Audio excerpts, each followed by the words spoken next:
Мейримдүү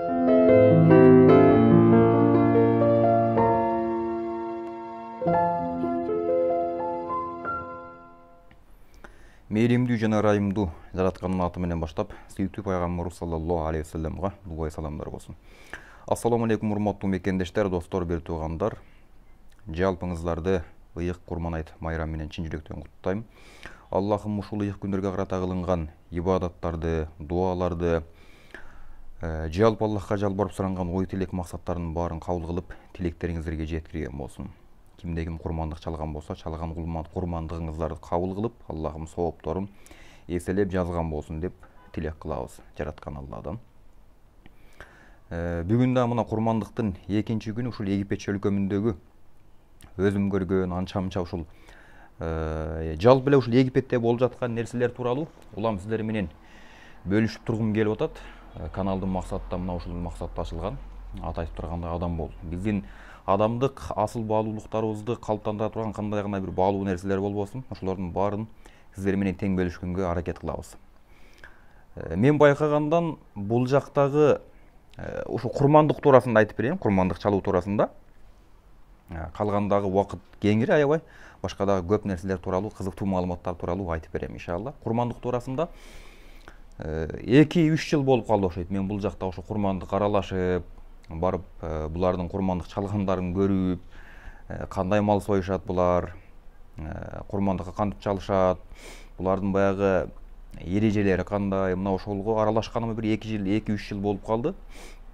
Андан ушуну топтоп жүргөм. Убактысы келсе ушу биздин өзүбүздүн кыргыздар менен, өзүбүздүн кыргыз мекендештер менен, достор менен, жалпы кыргыз журтчулугу менен ушу кызыктуу маалымат тууралуу бөлүшсөм деген бир жалпы жакшы бир ой максаттар бар эле. Кудай буйруп мынакей каналды ачылды YouTube'дан. Бүгүн мына убактысы келген экен, бөлүшүп отурам. Бизди кыргыздарды бекеринен улуу эл же болбосо аябагандай бир оош кыйыш тарыхты канчалаган кылымдаган жылдарды башынан өткөргөн улуу эл деп айтпайт экен. Мен муну дагы бир жолу тастыктап, дагы бир жолу өзүмдүн кыргыз экениме сыймыктанып, анан ушул маалыматты сиздер менен бөлүшүп отурам. Бул жакта курмандыкты булар эми баягы көчмөн эл болгон эмес да. Көчмөн эл болгон эмес. Балким мал чарбачылык менен деле анча алектенбесе керек. Анткени булардын турмушунда өзгөчө ролду ойногон төө болуп эсептелет. Төөнү көп багып, төөнү көп колдонушат. Биз баягы бээни багып, бээнин сүтүн кымыз кылып, баягы сүтүн кандай гана азыктарга иштетебиз го. Булар деле ошол төөнү ушу биздей эле бээдей кылып эле иштетет экен. А бирок мына майда жандык уй болсун, мейли же болбосо кой, эчки ушул окшогон мал чарбачылыкка келгенде булар бир аз чабалыраак десек туураараак болот. Мал сойгондорун көрүп аябай таң калдым. Же буларда опыт болсо, же буларда бир баягы тажрыйба болсо, мал сойгондорун көрүп олтуруп бир эсе күлкүң келсе, бир эсе баягы союлуп аткан малга бооруң ачыйт. Аябагандай бир зулумдук менен же жыгалбайт, же сойгондо бир жакшыраак сойбойт. Тазалыгы болсун мейли, же башка жагы болсун, адамдын бир купулуна толбойт да баягы мал сойгонучу. Ушул кой сойгондорун айтып берейин. Койду булар сразу эле мууздап туруп эле, же асыш жок, ошо жерде эле сразу эле терисин сыйрып, анда дагы баягы этин терисине чыгарып, жиликтеген, мүчөлөгөн деген түшүнүк жок буларда. Баягындай килтейген бычак менен эле бөлүп талкалап салат экен, сөөк-бөөктөрүнөн беричи. Анан ошондо кыргыздын кыргыз экендигине, кыргыздын чындап улуу эл экендигине чындап тан бердим да. Мисалга бизде мал союунун өзүнчө эрежеси бар, Мисалга тигил койду жакшы соет, этине терисин чыгарбайт, этин терисине чыгарбайт, таза соет деп өзүнчө мал сойгон мырзалар, эркектер өзүнчө бир топ болуп, белгилүү болуп, андан кийин мал сойгондон кийин аялдарга өзүнчө өткөрүп берип, алар жанагы ичеги карын тазалап, айтор союлган малдын эч бир калдыгын калтырбастан бүтүндөй колдонот экенбиз да биз кыргыздарчы. Мейли анын башы болсун, мейли пайча шыйрагы болсун, мейли дагы башка мүчөлөр болсун, мейли ичеги карыны болсун, кандай гана мүчөсү болбосун, баарын колдонот экенбиз. анын жуунун өзүнүн дагы эрежеси бар экен бизде. Кадимгидей тазалап жууп тимелечи биздин жеңелер, энелерибиз таптаза кылып жууп, баягыны казанга салып кайнатканда эч кандай бир жыт деген нерсе келбейт да.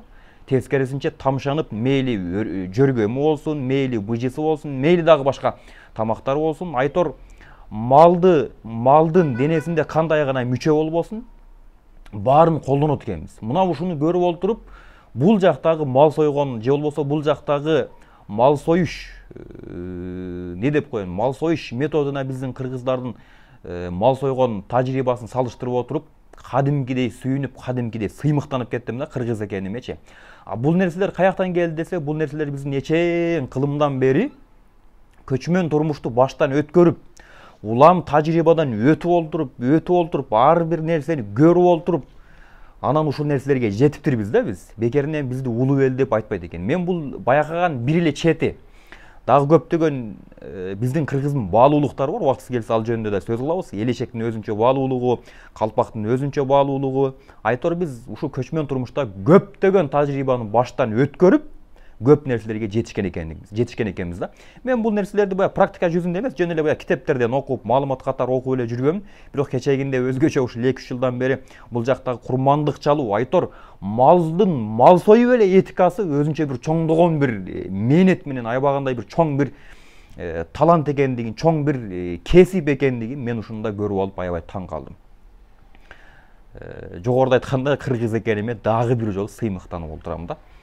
Мына ушундай туугандар. Ошондуктан биздин өзүбүздүн эчең кылымдан бери ата бабаларыбыздан мурас катары бири-бирибизге өтүп келе жаткан мал союу этикасы, мырзаларга мисалы малды кантип союш керек, уст кандоо, эт мүчөлөө, эт тартуу, ушулардын бардыгы бизге атадан балага мурас катары өтүп келген. Ал эми энеден кыздарга, энеден келиндерге болсо, ошол союлган малдын этинен кандай тамактар жасаш керек. Мейли быжысы болсун, мейли жөргөмү болсун, мейли чучук болсун, мейли көлөбөсү болсун, мейли дагы башка мен билбеген унутулуп бара жаткан кыргыздын улуттук тамактары болсун, ошолордун бардыгы энеден келинге, энеден кызга мурас катары өтүп, улам кийинки муунга бир таберик катары, бир белек катары сакталып келе жаткан нерсе экен. Бирок азыркы мезгилде менин байкашымча бир аз ушул нерселер унутулуп бараткандай. Айрыкча азыркы биздин кийинки муун, жаш муун, кыздарыбыз, жигиттерибиз дейли, айтор эки тараптан бирдей ушул мал союу этикасы же болбосо тамак жасоо этикасынан бир аз ажырап калган. Жалпы эле ушул мал союу эмес, балким биздин кыргыздын жалпы эле каада саат үрп адаттан бир аз артта калган дейбизби, же бир алыстап бараткандай сезилет да мага. Сиздердин кандай ой пикириңиздер бар? Комментарийге калтырсаңыздар болот. Деңизге барып келгенге байланыштуу бир аз күнгө күйүп, карарып көрүнүп атабыз, кечиресиздер. Айта кетчү нерсе, бул канал жаңы ачылды. Каналга катталыңыздар, жакын туугандар менен бөлүшүңүздөр. Достор болсун мейли, туугандар болсун мейли. Тууганымдын тууганы бар, таанышымдын таанышы бар, досумдун досу бар дегендей. Канчалык сиздер ушул видеолорду башкалар менен бөлүшүп, башкалар менен көргөнгө аракет кылсаңыздар, бизге жардам берген болосуздар. Кудай буйруса, ушу Египет чөлкө менен кеткенге чейин бул жактагы баалуулуктардын бардыгын тартып сиздерге тартуулаганга аракет кылабыз. Былтыры баштадык эле, кээ бир нерселерге байланыштуу токтоп калды. Мына Кудай буйруп, YouTube'дан да канал ачып калдык. Бул жакта көп нерселер бар. Мисалга биз сөз бергендей, пирамидасы бар, башка тарыхый жерлер бар. Эгер эсиңиздерде болсо, бул жак жер жүзүндөгү бардык тарыхый жерлердин 3төн 1-ин өзүнө камтып алат. Муну мына процент менен же болбосо пайыз менен көргөзгөндө 100дөн 60%ды өзүнө камтыйт. Мына ошол жерлерге дагы барып тартып сиздерге тартуулаганга аракет кылабыз. Ошондуктан каналга катталганды жана башкалар менен бөлүшкөндү унутпаңыздар. Салам алейкум.